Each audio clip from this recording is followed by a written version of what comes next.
অসম জাতীয় বিদ্যালয়ৰ তৃতীয় শ্ৰেণী নতুন গণিতৰ অনুশীলনী 1ৰ প্ৰশ্ন 9 নম্বৰত আছে। 9 নম্বৰত দিয়া আছে তলৰ সংখ্যাবোৰৰ ঘেৰ দিয়া সাৰ্কেল অংকবোৰৰ স্থানমান লিখা। ক নম্বৰৰ সংখ্যাবোৰ দিয়া আছে 4, 8, 9, 1। এতিয়া 8 সংখ্যাটো বৃত্তৰ মাজত আছে, ঘেৰ দিয়া আছে। এতিয়া আমি এই 8 সংখ্যাটো কোনটো স্থানত আছে ইয়াৰ আমি স্থানমান লিখিব লাগিব। 8 সংখ্যাটো কোনটো স্থানত আছে, গতিকে আমি সোঁফালৰ পৰা সংখ্যা অংকবোৰ চাব লাগিব।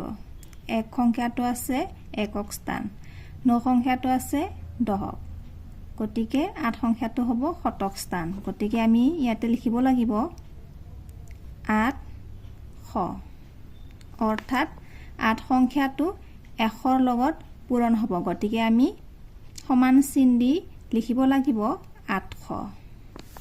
6ৰ স্থানমান লিখিলে হ'ব।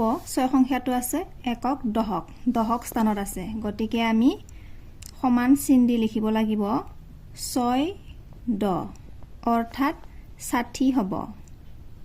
6 সংখ্যাটো যদি আমি 10ৰ লগত পূৰণ কৰে তেতিয়া ইয়াৰ পূৰণফল হয় 60। ইয়াৰ পিছত গ নম্বৰত অংকবোৰ দিয়া আছে 2 0 8 4। 4ৰ আমি স্থানমান লিখিব লাগিব। 4ৰ স্থানমান হ'ব 4 1, অৰ্থাৎ 4 একক। খ নম্বৰত অংকবোৰ দিয়া আছে 3 6 0 0। এতিয়া 3 সংখ্যাটো বৃত্তৰ মাজত আছে। এতিয়া আমি 3ৰ স্থানমান লিখিব লাগিব 3000। সমান চিন দি আমি চাইডত লিখিব লাগিব। 3 সংখ্যা যদি আমি 1000ৰ লগত পূৰণ কৰা হয় তেতিয়া 3000 হ'ব। ইয়াৰ পিছত অংগ নম্বৰত আছে সংখ্যাবোৰ দিয়া আছে 5 3 0 4। এতিয়া আমি 0ৰ স্থানমান লিখিব লাগিব। 0 সংখ্যাটো আছে একক দশক, দশক স্থানত আছে। গতিকে 0 10। 0 সংখ্যাক 10ৰ লগত পূৰণ কৰিলেও পূৰণফল 0 হ'ব। গতিকে 0। প্ৰথম 6 নম্বৰত আছে আমি এক সংখ্যাৰ স্থানমান লিখিব লাগিব আৰু এক সংখ্যাটো আছে একক দশক শতক হাজাৰ। গতিকে 1000।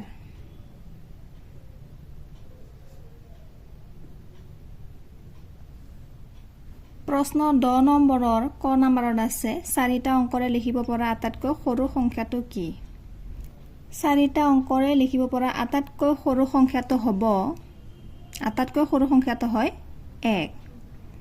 আমাক ইয়াত কৈছে 4টা অংকৰে লিখিব পৰা আটাইতকৈ সৰু 4টা হ'ব লাগিব। গতিকে 1ৰ লগত আমি 3টা শূন্য, 1000। খ নম্বৰত আছে 4টা অংকৰে লিখিব পৰা আটাইতকৈ ডাঙৰ সংখ্যাটো।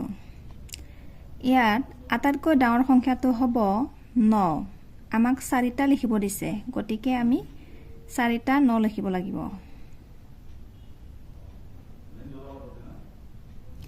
গ নম্বৰত আছে 4টা বেলেগ বেলেগ অংকৰে লিখিব পৰা আটাইতকৈ সৰু সংখ্যাটো। আমি ইয়াতে সৰু সংখ্যা লিখোতে সংখ্যাবোৰ অংকবোৰ বেলেগ বেলেগ হ'ব লাগিব আৰু আমি জানো যে আটাইতকৈ সৰু সংখ্যাটো হয়, আটাইতকৈ সৰু অংকটো হয় 1। ইয়াত আমাক বেলেগ বেলেগ অংকৰে লিখিব দিছে, গতিকে 4টা লিখিব দিছে। গতিকে 1ৰ পিছত আমি লিখিব লাগিব 0, তাৰপিছত হ'ব 2 3। 0 সংখ্যাটো 1তকৈ সৰু হয়, কিন্তু আমি 0 অংকৰে আৰম্ভণি কৰিব নোৱাৰি। খ নম্বৰত আছে 4টা বেলেগ বেলেগ অংকৰে লিখিব পৰা আটাইতকৈ ডাঙৰ সংখ্যাটো। এতিয়া আমি ডাঙৰ সংখ্যা লিখিবৰ কাৰণে অংকবোৰ বেলেগ বেলেগ হ'ব লাগিব। আমি 4টাকৈ লিখিব লাগিব আৰু ডাঙৰ সংখ্যা লিখিবৰ কাৰণে আমি জানো যে আটাইতকৈ ডাঙৰ অংকটো হ'ব 9, তাৰপিছত হ'ব 8,